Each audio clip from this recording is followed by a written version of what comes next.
നോക്കുന്നത് 2024 നടന്ന beat forest officer എക്സാമിന്റെ ഇംഗ്ലീഷ് മലയാളം ക്വസ്റ്റ്യൻസ് ആണ്. Question paper code 27/2024. ആദ്യം നമുക്ക് ഇംഗ്ലീഷ് ക്വസ്റ്റ്യൻസ് നോക്കാം. 61ാമത്തെ question, which of the following sentences contains a gerund? തന്നിട്ടുള്ള സെന്റൻസില് ജെറണ്ട് വരുന്ന സെന്റൻസ് ഏതാണെന്നാണ് ക്വസ്റ്റ്യൻ. ജെറണ്ട് എന്ന് പറഞ്ഞാല് വേർബിന്റെ ING ഫോം ആണ്. വേർബിന്റെ ING ഫോമിനാണ് നമ്മള് ജെറണ്ട് എന്ന് പറയുന്നത്. ഇപ്പൊ ആൻസർ വരുന്ന ഓപ്ഷൻ സി ആണ്. He enjoys playing soccer. He enjoys playing soccer. അവിടെ പ്ലേയിങ് എന്ന ജെറണ്ട് ഫോം വന്നിട്ടുണ്ട്. 62ാമത്തെ question, that was dash disappointment but we manage to get dash room across dash hole from it. Correct article ചേർക്കാനാണ് question. Answer വരുന്ന option B ആണ്. A the.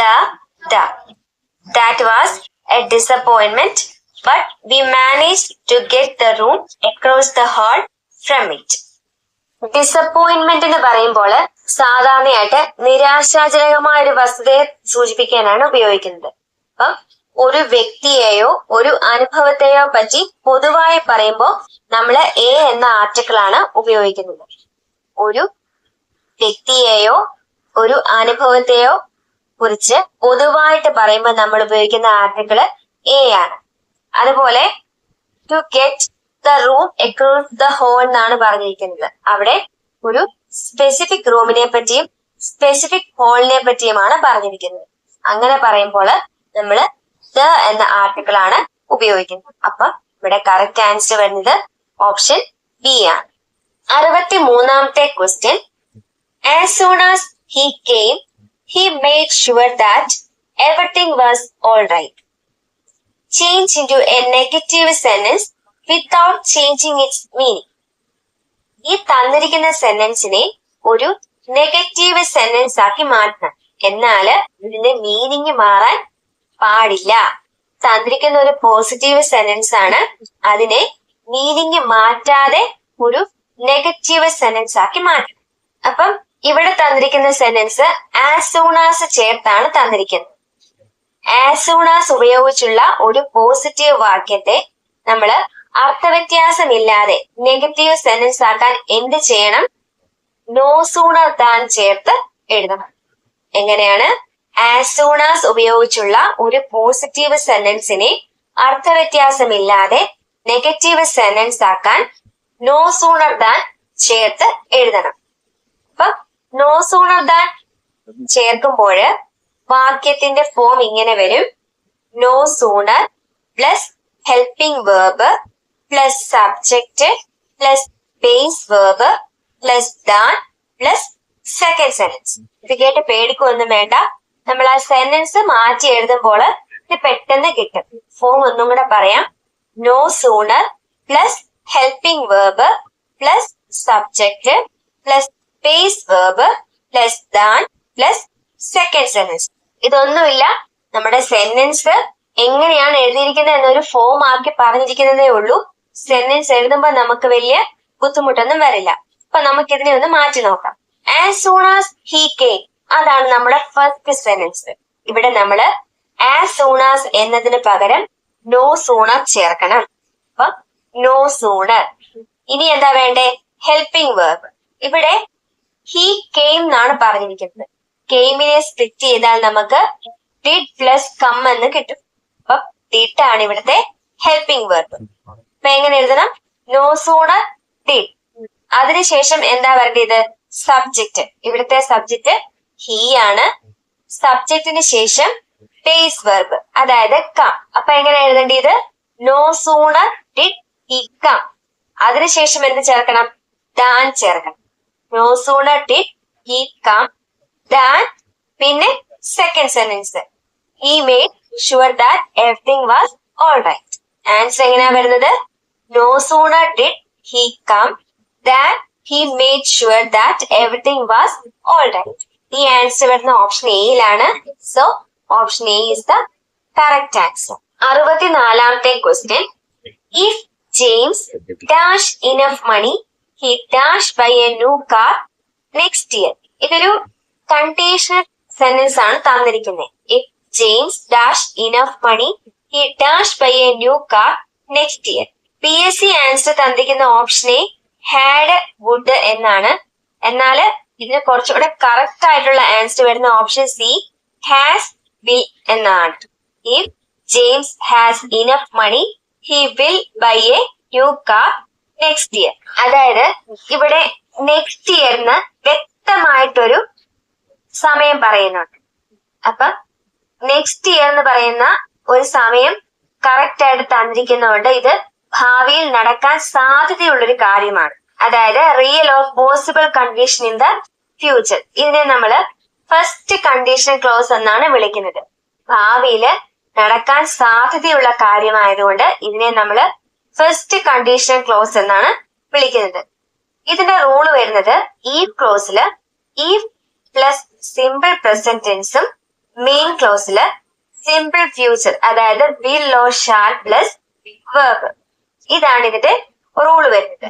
അതായത് if James has enough money he will buy a new car next year. ജെയിംസിന്റെ പക്കൽ ആവശ്യത്തിന് പണം ഉണ്ടെങ്കിൽ അവൻ അടുത്ത വർഷം പുതിയൊരു കാർ വാങ്ങും. അത് ഭാവിയിൽ സംഭവിക്കാൻ സാധ്യതയുള്ളൊരു കാര്യമാണ്.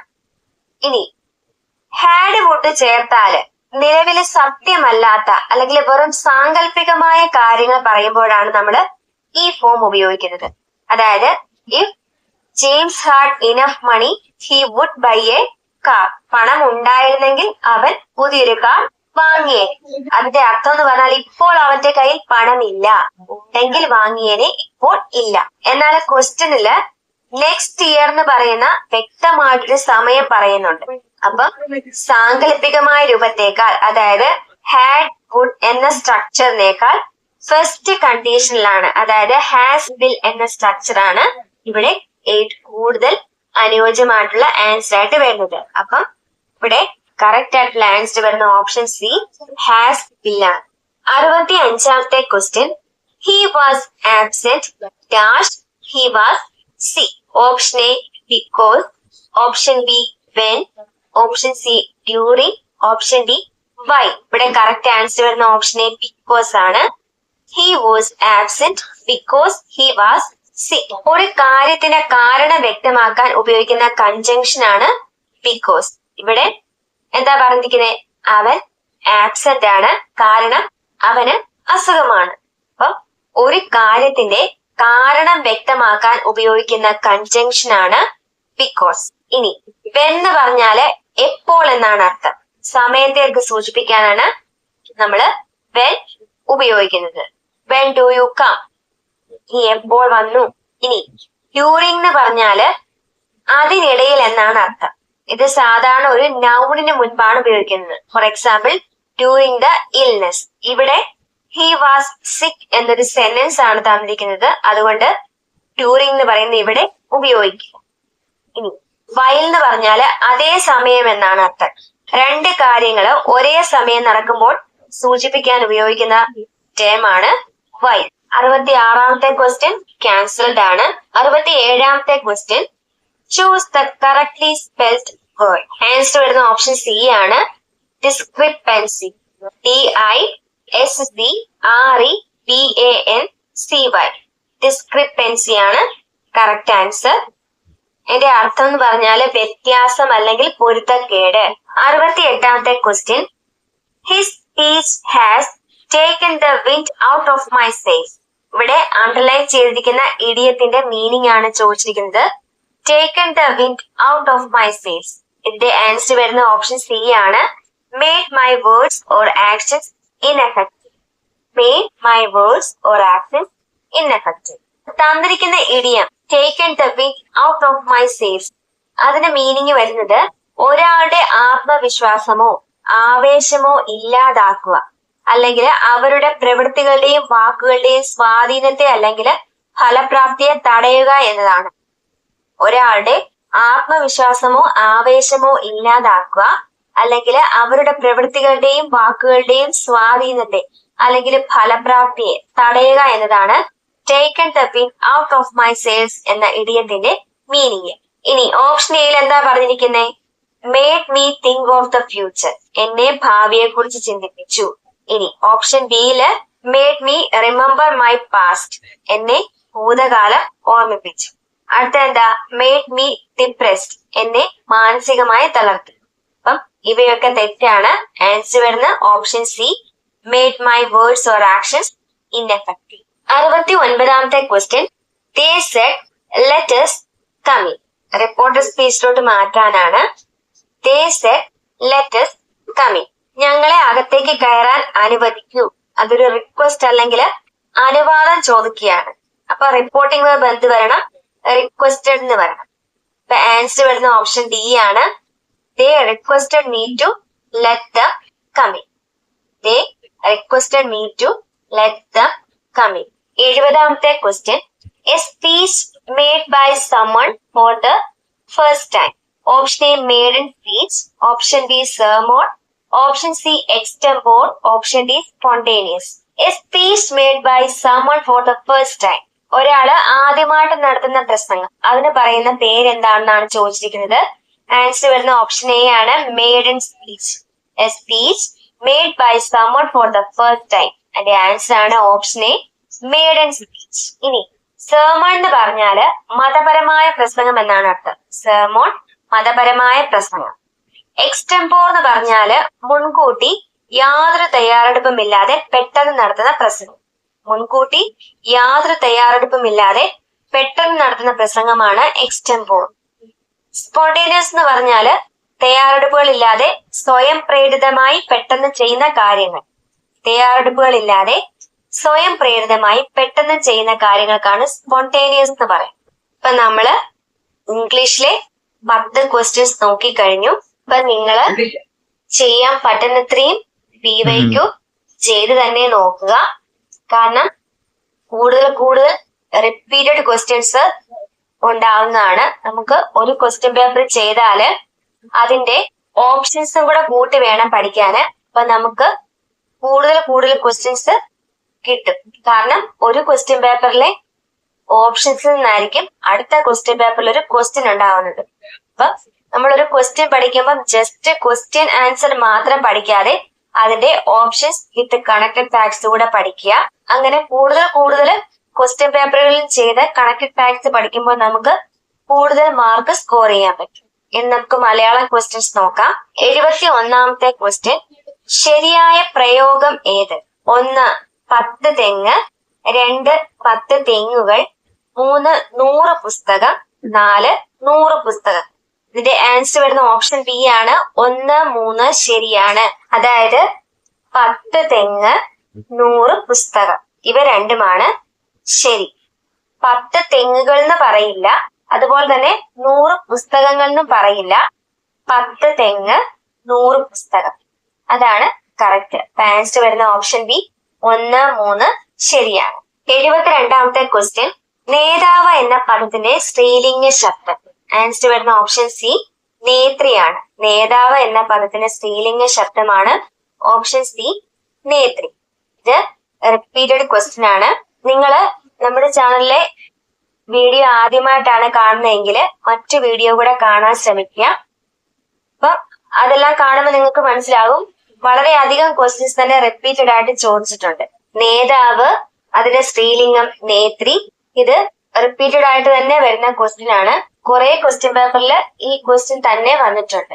ഇനി 73ാമത്തെ ക്വസ്റ്റ്യൻ, മിന്നാമിനുങ്ങ് എന്ന പദത്തിന്റെ പര്യായ പദമാണ്.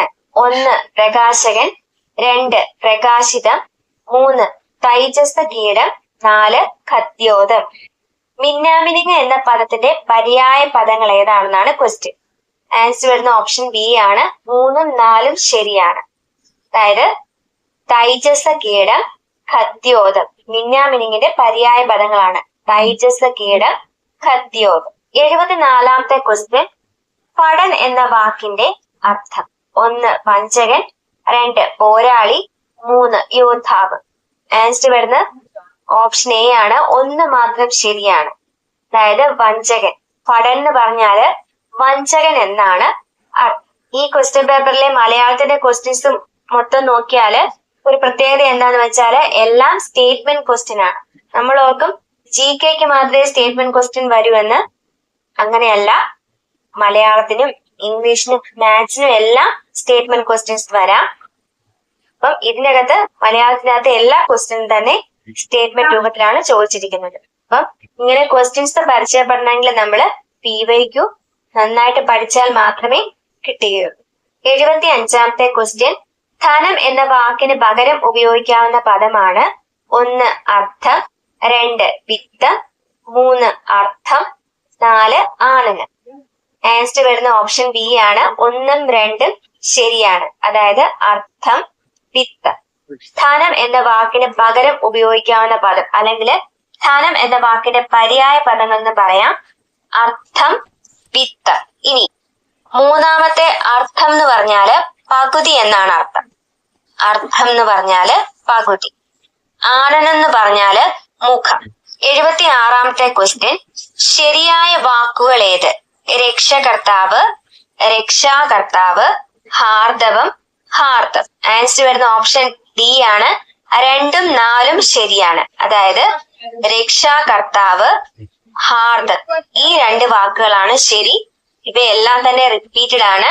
നമ്മള് ചിലരുടെ പ്രസംഗം കേട്ടാൽ എല്ലാവരും തെറ്റിച്ചാണ് പറയുന്നത്. എങ്ങനെയാ പറയുന്നത്? എല്ലാവരെയും ഈ യോഗത്തിലേക്ക് ഹാർദവമായി സ്വാഗതം ചെയ്യുന്നു എന്നല്ലേ. പക്ഷെ ഹാർദവം എന്നുള്ള പ്രയോഗം തെറ്റാണ്.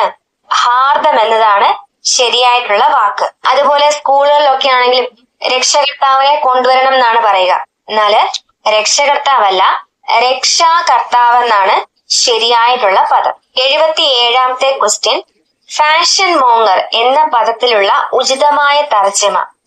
ഫാഷൻ മോങ്ങർ എന്നതിന്റെ ഉചിതമായ തർജ്ജമ ഏതെന്നാണ് ക്വസ്റ്റ്യൻ. 1 അഴകിയ രാവണൻ, 2 ജ്വാലാമുഖി, 3 സുന്ദര പുരുഷൻ, 4 വെനീസിലെ വ്യാപാരി. ആൻസർ വരുന്ന ഓപ്ഷൻ എ ആണ്. 1 മാത്രം ശരി. അഴകിയ രാവണൻ എന്നാണ് ഉത്തരം. ഫാഷൻ മോങ്ങർ എന്ന് പറഞ്ഞാല് അഴകിയ രാവണൻ. 78ാമത്തെ ക്വസ്റ്റ്യൻ, കഥയുടെ പ്രധാനമായ അംശം ഒറ്റപ്പദമേത്? കഥയുടെ പ്രധാനമായ അംശം. 1 കഥാഗതി, 2 കഥാസാരം, 3 കഥനം, 4 കഥാസംക്ഷേപം. ആൻസർ വരുന്ന ഓപ്ഷൻ സി ആണ്. 2 മാത്രം ശരി. അതായത് കഥാസാരം. കഥയുടെ പ്രധാനമായ അംശം എന്നതിന്റെ ഒറ്റപ്പദമാണ് കഥാസാരം. 79ാമത്തെ ക്വസ്റ്റ്യൻ, പിൽക്കാലം, കണ്ണീര് എന്നീ പദങ്ങൾ പിരിച്ചെഴുതുന്നത്. 1 പിന്നധികം കാലം, 2 പില്ലധികം കാലം, 3 കൺ അധികം നീര്, 4 കണ്ണ് അധികം നീര്. ആൻസർ വരുന്ന ഓപ്ഷൻ എ ആണ്. 1ഉം 3ഉം ശരിയാണ്. പിൽക്കാലം പിരിച്ചെഴുതുന്നത് പിന്നധികം കാലം എന്നാണ്. പിൽക്കാലം, പിന്നധികം കാലം. അതുപോലെ കണ്ണീര് പിരിച്ചെഴുതുന്നത് കൺ അധികം നീരെന്നാണ്. ഇതും റിപ്പീറ്റഡ് ക്വസ്റ്റ്യൻസ് ആണ്. 80ാമത്തെ ക്വസ്റ്റ്യൻ, അകത്ത് കത്തിയും പുറത്ത് പത്തിയും എന്ന ശൈലിയുടെ അർത്ഥം. അകത്ത് കത്തിയും പുറത്ത് പത്തിയും.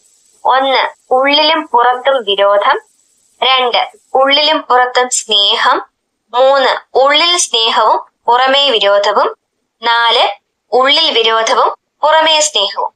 ആൻസർ വരുന്ന ഓപ്ഷൻ ഡി ആണ്. 4 മാത്രം ശരി. ഉള്ളിൽ വിരോധവും പുറമേ സ്നേഹവും. അകത്ത് കത്തിയും പുറത്ത് പത്തിയും എന്ന ശൈലിയുടെ അർത്ഥമാണ് ഉള്ളിൽ വിരോധവും പുറമേ സ്നേഹവും. ഇപ്പൊ നമ്മളിന്ന് 27/2024 ക്വസ്റ്റ്യൻ പേപ്പറിലെ ഇംഗ്ലീഷ് മലയാളം ക്വസ്റ്റ്യൻസ് നോക്കിക്കഴിഞ്ഞു. എല്ലാവരും നമ്മുടെ ചാനലിലെ എല്ലാ ക്ലാസ്സുകളും കാണാൻ ശ്രമിക്കുക. പുതിയൊരു ക്ലാസ്സിൽ വീണ്ടും കാണാം. Thank you. Happy learning.